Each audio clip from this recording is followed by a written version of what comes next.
Hello, good morning! Umaga na naman pong Monday, a brand new week. And of course, sabi na natin, every Monday sa ating regular content as we review the song, Mondays are for Filipino outstanding music sa base of Philippine Billboard Hot 100.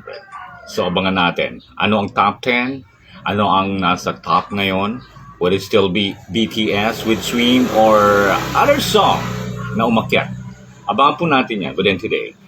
OPM, based on Billboard Philippines Hot 100. Dito lang, sa isang recommended na meta, na isang content for all the music enthusiasts and for all those who wanted to be a music enthusiast as well. Dito lang po.